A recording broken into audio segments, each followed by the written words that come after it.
quiero empezar compartiendo una de esas cosas que ocurren en el día a día, ¿no? Que me manda mi mujer a hacer un recargo, a comprar fruta. Hay un chino que tiene fruterías que los chinos no tienen.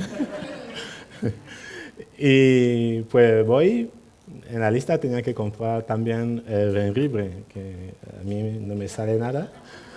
Y llego, le pregunto, no soy capaz de encontrar dónde está colocado. Y le pregunto al chino, oye, ¿tú no tienes jengibre? Me dice, ¿cómo? Y yo, jengibre, tú no tienes.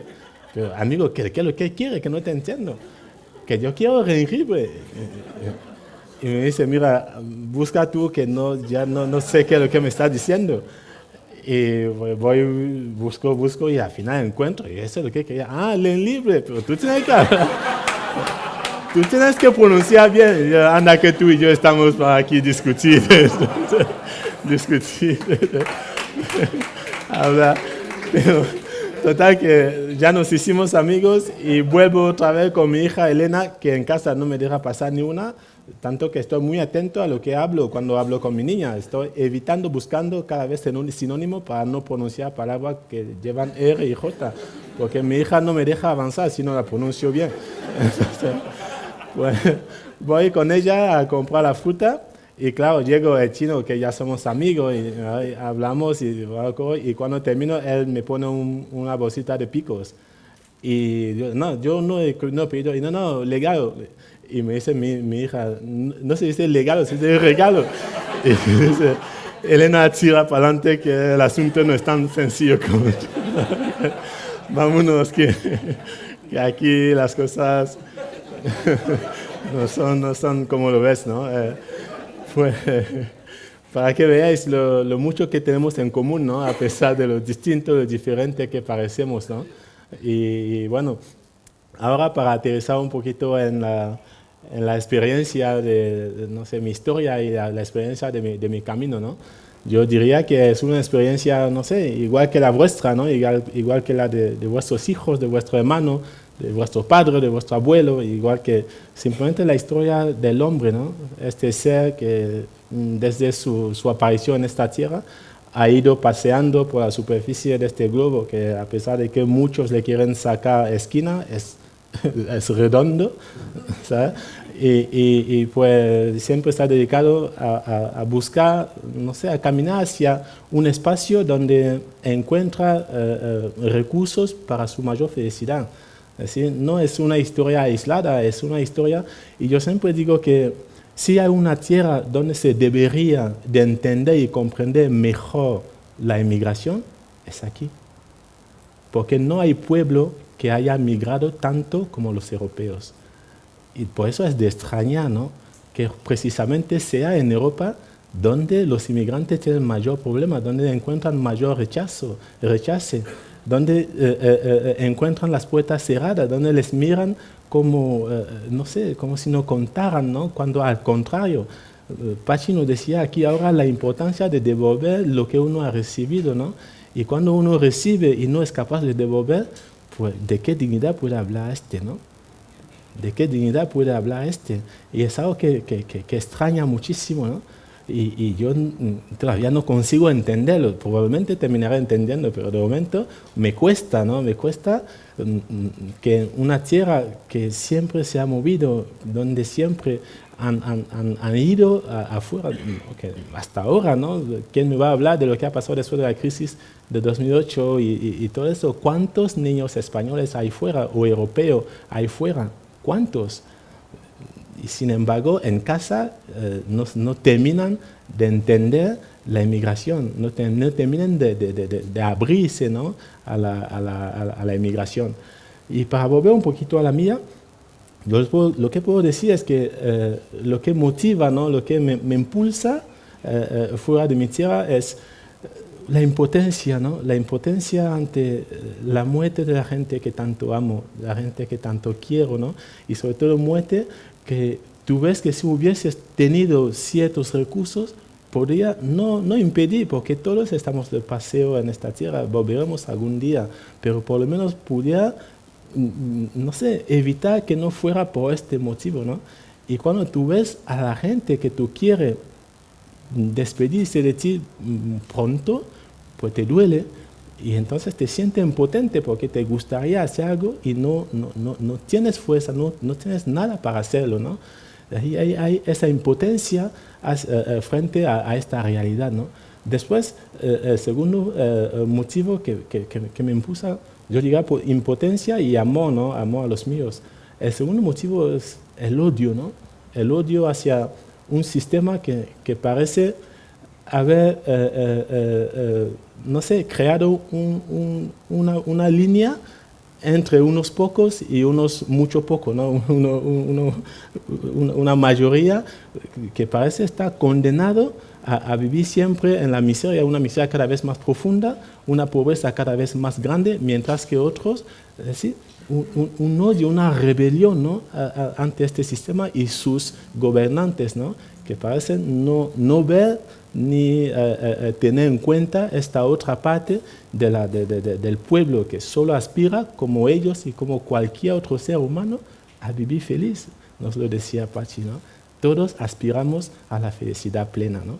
Y entonces parece aquí que hay unos que tienen definida una frontera que más allá de estas líneas que separan países, es más bien una frontera no descrita o no escrita, que marca, limita los espacios donde unos no pueden entrar y solo unos pocos pueden tener acceso, ¿no? Entonces, este odio, este rencor, ¿no? Es todo lo que me impulsa a salir. Y yo salgo, yo siempre digo, con votos, ¿no?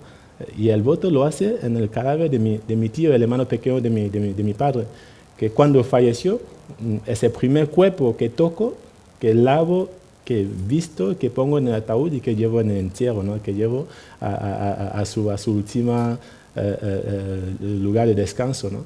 Y durante todo el tiempo que yo estaba en contacto con su cuerpo, yo me iba diciendo interiormente y prometiéndole, decía, papá, te prometo que no vuelvo a enterrar a nadie más. Eres el último, prefiero morir antes que enterrar a otro. Entonces, su entierro es un domingo y el viernes siguiente me voy de mi tierra, salgo. Y así es como emprendo un camino que durante 3 años me va a llevar a España, ¿no? Pero también es un camino en el cual voy a vivir un proceso yo digo, de crecimiento, ¿no? A distintos niveles. Es decir, es un camino en donde, aparte de llegar con vida a España, me voy a descubrir a mí mismo, voy a vivir mi experiencia de fe, voy a descubrir el hombre, ¿no? Este humano que somos, ¿no? Voy a descubrir, es decir, en el desierto, en el bosque, al pie de la valla, en el mar Mediterráneo, voy a ver la crueldad del ser humano, es decir, voy a descubrir su crueldad, voy a descubrir ¿cómo decir? Las injusticias de sus leyes, ¿no? de los pactos de los estados, ¿no? Voy a descubrir toda la maldad que tiene el ser humano, ¿no? Pero no solamente esto, sino que también voy a vivir y descubrir, ¿no? Más que vivir, voy a contemplar también la grandeza de su dignidad, ¿no? La belleza de su amor, ¿no? Voy a descubrir también la fuerza de su solidaridad, voy a descubrir ¿cómo puedo decir? La riqueza de su diversidad, ¿no? Y este amor, esta última parte es lo que me va a transformar mi dolor en alegría, ¿no? Va a transformar mi llanto, mis lágrimas en risas y va a transformar mi odio y rencor en amor y agradecimiento, ¿no? Es decir, llegaré con unas ganas de agradecer a la vida porque me va a enseñar que en realidad nada es mío, que quizá lo mucho que tengo es el sueño, nada de lo que toco es mío, nada. Y entonces llego con estas ganas de decirle simplemente gracias, ¿no? Gracias a la vida, gracias al Señor, gracias por lo que me regala, porque esa es la palabra. Me doy cuenta que la vida es un regalo. Y hay también descubro ahí la necesidad de volver a mí, ¿no? Es decir, de descubrir quién soy en el fondo, ¿no? Y voy desde aquí, incluso cuando vuelvo, hablando con los ancianos de mi tierra, intentando acercarme a ellos, y hay una anciana que dice algo. A mí no me habló directamente, pero un amigo me mandó un vídeo, ¿no?, donde ella hablaba. Y ella dice algo que es muy precioso, ¿no? Os lo voy a decir en mi lengua para que, bueno, Miguel lo puede explicar después, o Teresa. Y ella dice,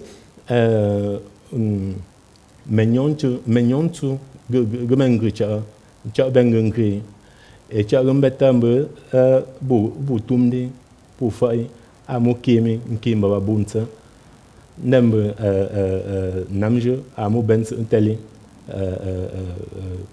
comment je vais estoy mezclando, ¿sí? Dice, para resumir un poquito, ¿no? Menyontu gumengri cha bengri menyontu e cha gumbetambe bu fai ntumdi amu kimi nkimba babunchu nande timo bentense ndu de cha nkut kabwa mbe okuda mbabwa sa uncha kan merde mbabunchu ndarde mbe nyombun fa buba bumba chanzo nomsicha enja mulo mbawulu munena gulu mojo manche nanyi. ¿Qué significa? ¿Qué es lo que ella dice? Ella dice que el ser humano no es dueño de la tierra, sino que la tierra es dueño del ser humano.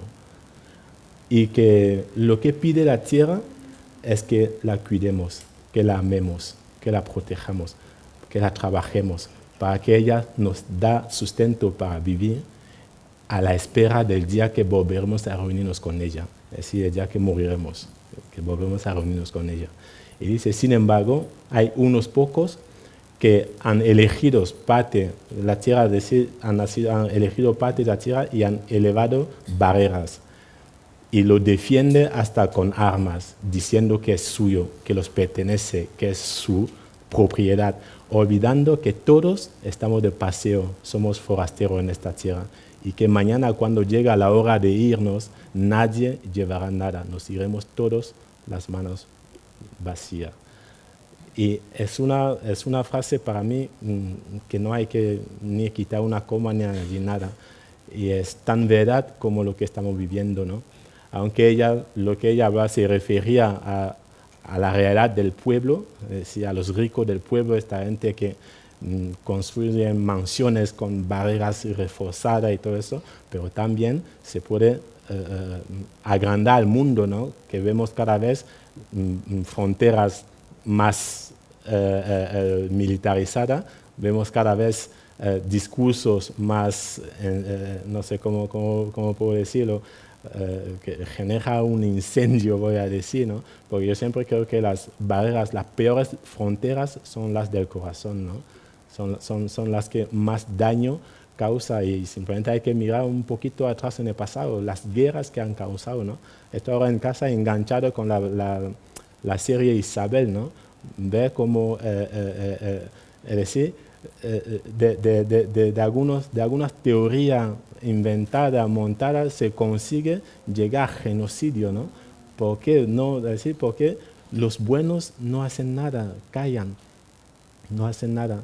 Yo viví una cosa en Marruecos, cuando una vez yo fui a mendigar ahí en Tetuán, me cogieron la policía, y normalmente cuando te cogen solo, no te ponen, hay como dos destinaciones, ¿no?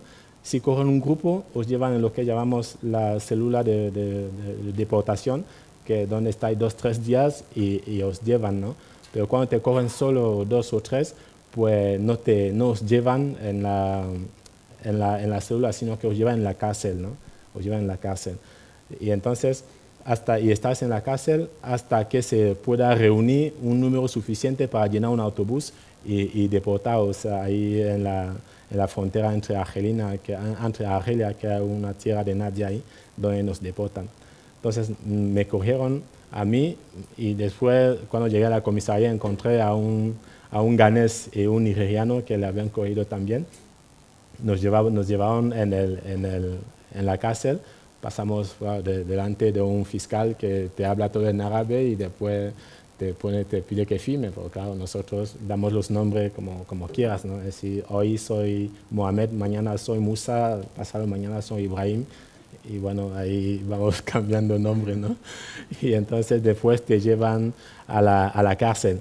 Y cuando llegamos a la cárcel, encontramos en la cárcel ya 11 argelinos. Y entre los tres, el ganés hablaba bien árabe y entendía también muy bien árabe.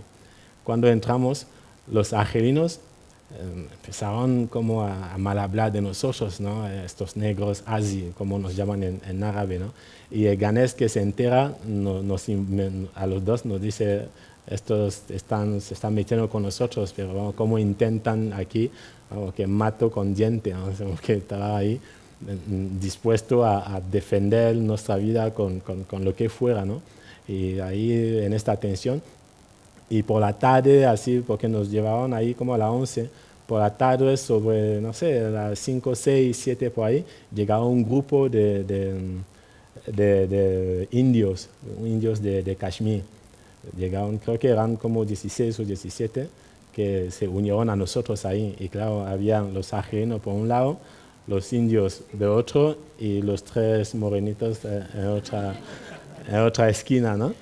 Y pasamos la noche y por la mañana, porque ahí nos dan una comida al día. Y la comida es, yo digo, es agua con algunos granitos de garbanzo perdido dentro y una zanahoria y un pan. Eso es una vez al día lo que nos dan. Y después, si quieres más cosas, tienes que pagar, dar tu dinero a la guardia y ellos van y te compran lo que tú quieras. Pero si, por ejemplo, necesita algo que cuesta 5 euros, le das 7. Si él se pone 2 en su bolsillo y te trae lo que tú... Pero la verdad que te traen, no abusan de tu dinero, ¿no? Y entonces, por la mañana, los indios mandaron a la guardia para comprar pan y no sé qué para poder desayunar. Y cuando se los trajeron, los argelinos los agredieron y quitaron su pan. Pero el guardia marroquí estaba ahí y no hizo nada, es decir, no se metió. Los argelinos agredieron y quitaron el pan a estos indios, a pesar de que los indios eran mayor número, pero estaba un poquito miedoso eso. Total que pasamos el día así, cada uno en su frontera, ¿no? Cada uno en su terreno y en su espacio. Y por la tarde, noche también llegó el último grupo, que era compuesto de, no sé, 7 o 8 pakistaníes. Había un sirio, había un turco. Entonces, eso ya fueron los que completaron el grupo. Y por la mañana del otro día, los indios volvieron a mandar a la guardia para comprar el pan. Pero mientras el guardia se fue, les vi hablando, los indios que porque los pakistaníes, el último grupo que había llegado, se unieron a los indios, estaban como más cercanos, se unieron a ellos. Y entonces ellos estaban hablando con él, yo no entendía nada porque hablaban en su idioma, pero se veía como que se estaban preparando, que si los argelinos intentan otra vez lo que van a liar ahí. Y bueno, no sé, yo no sé a quién lo decía hoy, a mí me gusta cantar, pero no sé por qué, los que están a mi alrededor no les gustan que canto. No sé. Yo siempre cuando empiezo a cantar me dicen, por favor, cállate, déjalo así, por favor. ¿Sabe qué? Entonces yo me salió del alma, ¿no? Me puse a cantar, interpreté primero a Khaled, no sé si le conocía, es un cantante argelino que cantó Aisha, la reina de Saba, ¿no? Y empecé a tararear y los argelinos ya a bote se metieron y empezamos a bailar ahí. Y los dos africanos, el ganés y el nigeriano, no entendían nada, estaban ahí como que... Y ahí me puse a bailar y ya porque la canción hay una parte en francés y la otra parte en árabe. Cuando llegó la parte en árabe, Nemrik, Aisha, Mutalik, me puse a cantar y ellos ya empezaron a amar y ahí lo amamos muy bien. Y cuando terminé de interpretar, o de tararear, más que interpretar, de tararear la canción de Caleb, empecé, porque de pequeño allá en mi país me encantaba mucho la peli indias, la peli hindú. Y nosotros, como siempre, la peli venía con subtítulos en inglés, pues nosotros en el barrio hablábamos algunas palabras, captábamos el sonido, ¿no? Y cómo venía la traducción en inglés, pues sabíamos qué queríamos decir o qué significaba, ¿no? Entonces en el barrio, no sé, cantábamos o intentábamos hablar un poquito en hindú, ¿no? Decíamos. Y entonces después de Caleb, hay una peli que me encantó mucho de pequeño, era Disco Dancer. Y en Disco Dancer hay una canción, Krishna, que es Dios, ¿no? Ahí en India. Hay una canción Krishna, es como Krishna, ya, es decir, Dios, ven a salvarnos, ¿no? Entonces, después de Caleb, empiezo a tararear esta canción. Y total que los de Kashmir, que es su lengua y que lo cantan mejor que yo, pues ya cogieron y estuvimos ahí cantando, bailando. Y cuando terminamos, pues yo primero hablé con los argelinos, porque eso es otra cosa. Los argelinos solo hablaban árabe y un poquito de francés. Los hindúes pakistaníes hablaban solo su lengua y un poquito de inglés. Y el ganés y el nigeriano solo el inglés. Entonces yo era el único que hablaba francés e inglés. Entonces yo estaba como un poquito de enlace, ¿no? Ahí. Y cuando terminamos de tararear Krishna, hablé primero con los argelinos y les dije que yo creo que en la situación donde estamos es mejor para nosotros si vivimos con solidaridad, si nos unimos, si intentamos pasar un buen rato, ¿no? Que no es necesario que nos agredimos unos a otros y que, no sé, todo va a empeorar el espacio donde estamos. Y ellos dijeron, no, es que como estos indios, ¿no? Son los que no quieren compartir, ¿no? Tienen dinero y nos dejan morir de hambre aquí solo. Entonces después hablé con los indios, y esta vez en inglés, ¿no? Invitándoles a los mismos, ¿no? Que deberíamos de, ya que estamos aquí, pues hacer que el rato que compartamos aquí sea más amena, ¿no? Que no debemos de añadir, ¿no? Más dolor a lo que ya estamos sufriendo. Y los indios me dijeron, nosotros no tenemos problema, el problema son estos árabes ¿sabes? Y entonces yo le dije, bueno, si queréis, pues podemos intentar compartir, ¿no? Pasar los días, contarnos cosas, nuestras historias, cómo es la vida en nuestra tierra y todo eso. Y yo puedo decir que de pronto se cayó las máscaras, ¿no? De pronto un hermano mío que quiero mucho, que es Juan Manuel Palma, es difícil para mí hacer una intervención sin nombrarle porque es una piedra angular en lo que tengo ahí como integración, ¿no? aquí en España. Juanma, en la boda de nuestra hermanita Rosa, hizo una carta preciosa en donde él decía que en realidad ningún ser humano es esencia del mal, todos somos esencia del bien, ¿no? Somos todos amor. Simplemente que este amor en algunos tiene varias capas de cosas aprendidas, de cosas compradas, de cosas de miedo, este amor está cubierto por varias capas, ¿no? Y si somos capaces de quitar estas capas, llegaremos a este amor, ¿no? Y este amor es universal, ¿no? Este amor es el lenguaje universal de la humanidad, ¿no? Y yo creo que eso es lo que pasó ahí. Es decir, de pronto, a través de este pequeño momento de canto, de alegría, de grito, de felicidad, pues desapareció o se diluyó todas estas capas que traíamos encima. Nosotros veíamos a los árabes como unos raciales, como unos, ellos nos veían como, no sé, los indios, y de pronto todo eso desapareció y solo quedó los humanos que somos, solo quedó el hombre que somos. Y ahí pudimos vernos unos a otros, mirando en la cara, viendo el rostro de la persona que había detrás de cada rostro, ¿no? Y os puedo decir que allí es donde aprendí que antiguamente Pakistán e India era el mismo país. Es decir, ahí donde, es decir, al final hubo un compartir tan valioso y tan precioso que vives esto y dices, pero ¿por qué no se puede dar ahí fuera esto, no? ¿Por qué no se puede dar eso ahí fuera? Y tanto que cuando nos deportamos, los ajenos querían que yo fuera con ellos en Argelia. Yo, si mi camino está por otro sentido, ¿tú a dónde me quieres llevar, no? Y bueno, un poquito eso, ¿no? Y otro momento muy precioso que yo viví, y con esto quiero ir saliendo, no quiero que mi mujer se pone, que ya me saca a pelo. Entonces, uno de los momentos que viví también y que para mí hoy me sigue dando mucha lección es cuando llegué en Níger, en Maradi. Nos sentamos recién saliendo de Nigeria, donde habíamos sufrido una agresión y esto teníamos un amigo que recibió una herida tremenda en la cabeza. Nos sentamos para comer y allí no es un restaurante como aquí que es un edificio, no, ahí son 3 arbustos, ahí la comida y la señora que vende, aquí 2 troncos y una tabla ahí en el medio que sirve de mesa y ahí donde hay la tinaja de agua, decir tú, normalmente el circuito es coge tu comida, coge agua y te siente.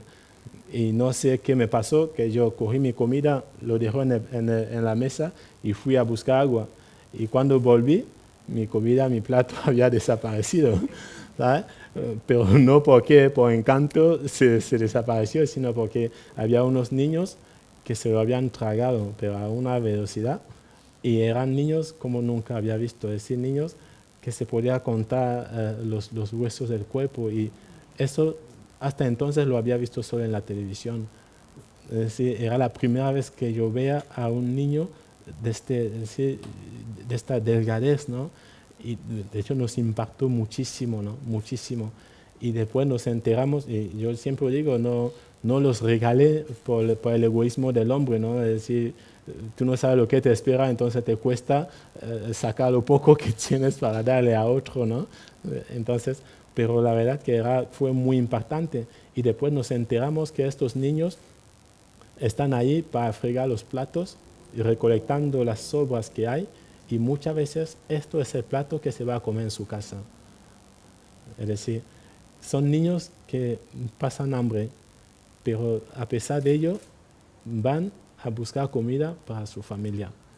Es decir, en el momento, esta experiencia a mis amigos les da un miedo. De hecho, hay uno que decide volver, que decide irse a Niamey y buscar cómo volver en Camerún.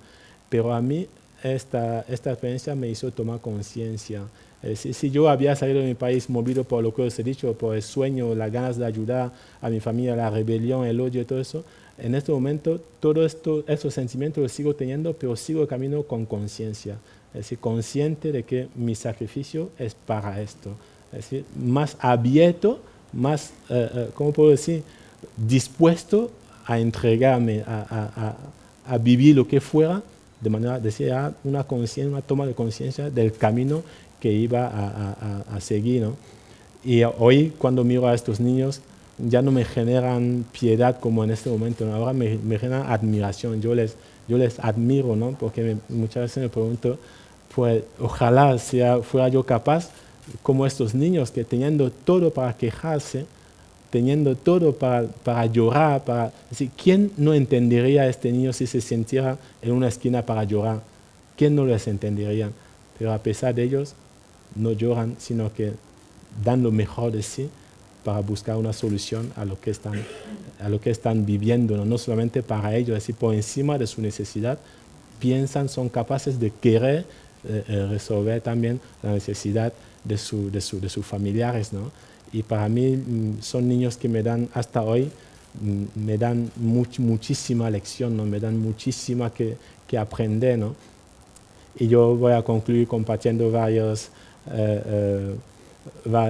palabras, ¿no? de que heredé.